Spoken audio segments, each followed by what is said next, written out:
I'm getting ready to take this door shoe off.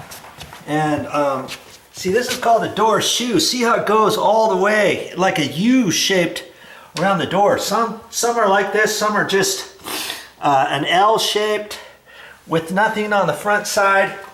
But if yours hasn't come off for a while, you got to be kind of careful with that. And I'm going to have to be careful with that when I put it back on too, because the paint's going to be brand new and I don't want to scratch it, and I'll have to slide it on kind of towards the bottom and then lift up on it. And it's always attached on the surface with some screws, and so I'm going to have to take those off and then I'm going to have to be careful with it as I slip it down. Okay? And let's just see if I can't get this. And I'm going to be reinstalling this same one, so I got to be kind of careful with it. And I've already adjusted this from before, so I know it's going to slip off pretty good. But if you've never taken one of these off, they could have installed it before they painted the doors, and they could have installed it after they painted the doors, but didn't let the doors cure long enough for the paint, and it might be hard to slide off. And that's what I'm going to have to be careful with too. After I get done painting this door and put it back on the hinges and everything, I'm going to leave this door shoe off maybe 4 or 5 days to help have the paint cure before I slip this on there. You see what I mean? And I guess I could have used my battery operated drill too. You can use that too, but I'm not going to use my battery operated drill when I reinstall it. I'm going to do it by hand. I always like to do it by hand.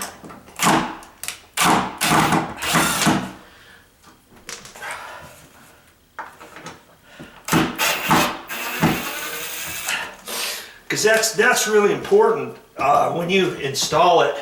You want it shoved down tight to the threshold and everything. And this particular threshold had a crown in it slightly, and so it took me a while to get this adjusted, because of course Mommy, she wanted it adjusted exactly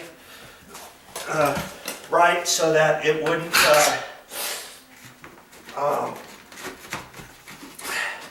so we wouldn't get any air coming in from underneath. Oh, she's got the door open. Okay. Well, I got it unscrewed. I want to carefully take it out of there without scratching the floor and all. Okay. There. I'm glad I got that off. And I saved all that. And we'll get that re-screwed on. I'll show you how to install this and get it adjusted and all that time after we get this door painted and reinstalled. Okay, I figured I'd show you how to take this door off with these self-closing hinges. Now, these self-closing hinges might be under pressure. If they are, it's best to take the pressure off of them first before you flop this over, because once you start undoing these screws, this thing's just going to want to spring back and it could bite you. Okay, so be careful with that. I've already got the spring-loaded tension off of there, and I'm gonna take my my knee pad. I'm gonna slip it underneath the door, probably about right here. Yeah. Take my putty knife. See if I got a putty knife to go underneath here, and maybe even a screwdriver. Maybe even a screwdriver.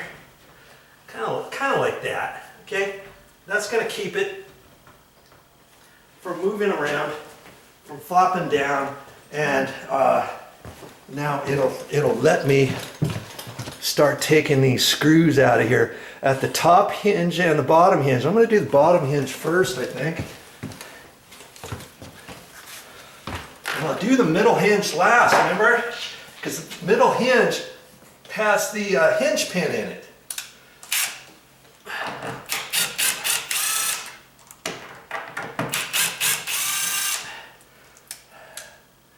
So see, this is just going to flop.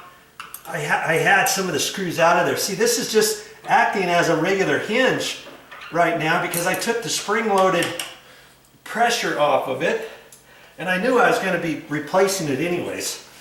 Okay, so I only had it attached with 2 screws, but generally you're going to have 4 screws up there.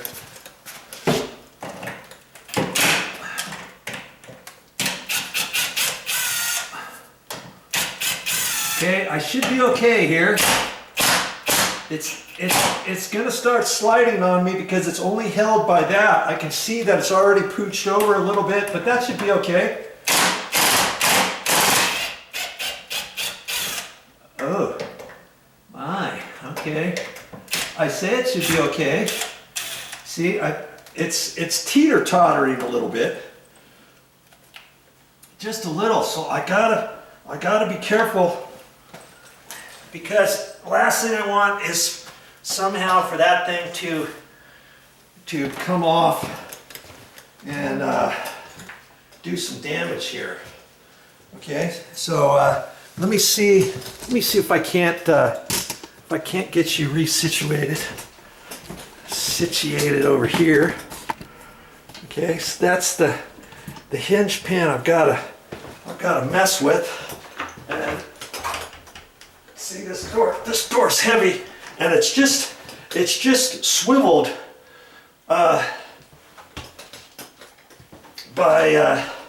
because I got the bottom hinge off and the top.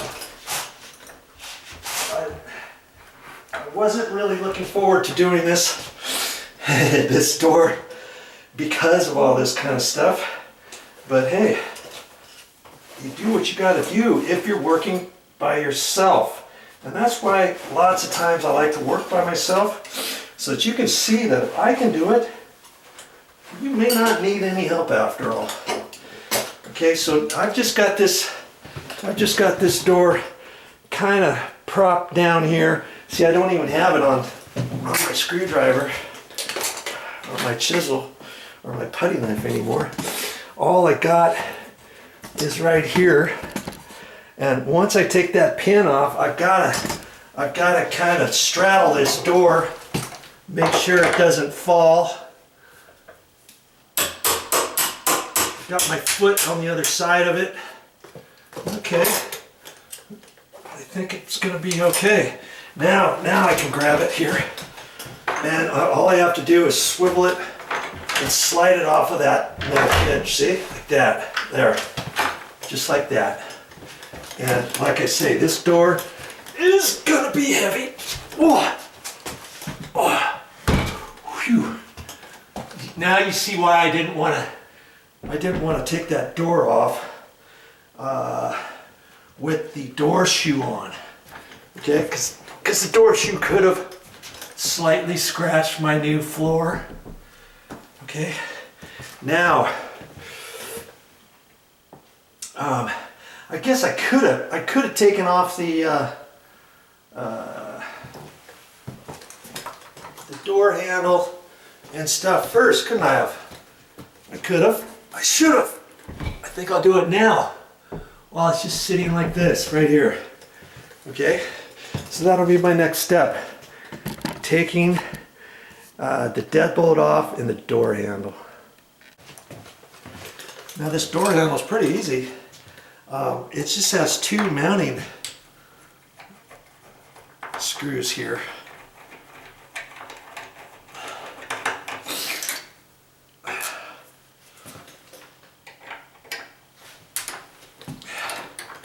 And then the whole thing should come apart.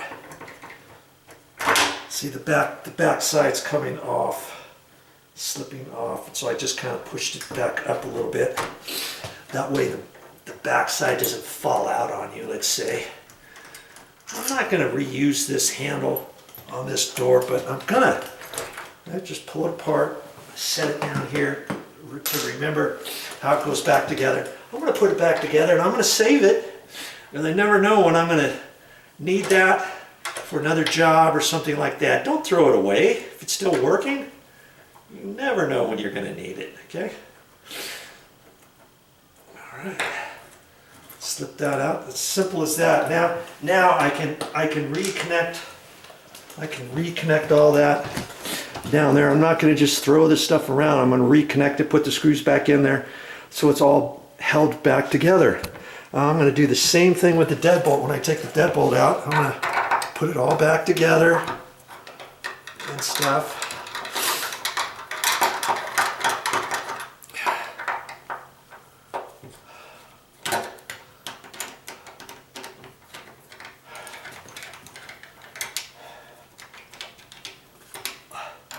I'm just holding the back side so it doesn't fall out of the door. Okay.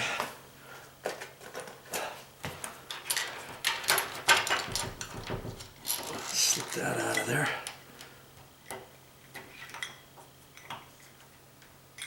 And I'll kind of set that down on the ground so I can put it back together the same direction. Sometimes if you're not keeping track of your deadbolt when you pull it apart, you may have a heck of a time figuring out how the heck does this thing get reinstalled.